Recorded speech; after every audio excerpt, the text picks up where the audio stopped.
ഇപ്പോഴത്തെ എന്താ ആഭ്യന്തരം, ആർക്ക് എന്ത് നീതിയാണ് പോലീസ് സ്റ്റേഷനിൽ നിന്ന് കിട്ടുന്നത്? ഒരു നീതിയും കിട്ടുന്നില്ല. സ്ത്രീകൾക്കൊപ്പം സ്ത്രീകളോടാണെന്നൊക്കെ പറയുന്ന സർക്കാർ ഇപ്പൊ ഇടയ്ക്കുണ്ടായ വിഷയങ്ങളൊന്നും കാണുന്നില്ല ഒരു എന്നുള്ളത് സത്യവുമില്ല.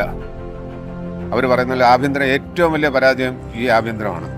ഇതുവരെ കേരളം, ഞാൻ ജനിച്ചതിന് ശേഷം എനിക്ക് അറിവ് വെച്ച കാലം മുതൽ ഞാൻ ആഭ്യന്തരം നോക്കുന്നു. പക്ഷേ ഇത്രയും പരാജയം വേറെ ഇല്ല. ഇല്ല. കാരണം സ്ത്രീകളെ എല്ലാവരും ഒരുപോലെയല്ലേ കാണേണ്ടത്. അല്ലാതെ ഒരു വിഭാഗം ആൾക്കാർക്ക് മാത്രം നിയമം ഒന്ന്, മറ്റുള്ളവർക്ക് എങ്ങനെ ആയിക്കോട്ടെ എന്ന് പറയുന്ന മുഖ്യന്റെ അങ്ങനെയുള്ള ഒരു ഇതേ ഉള്ളൂ അല്ലേ? അത്രേ ഉള്ളൂ. അത് അയാൾ പറയണം.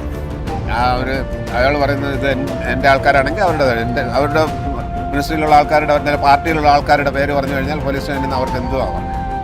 പോലീസ് കാണിക്കുന്ന അതിക്രമം സർക്കാർ അതിന് കൂട്ടുവെക്കുന്നു. വേറെ പറയാനുള്ളൂ.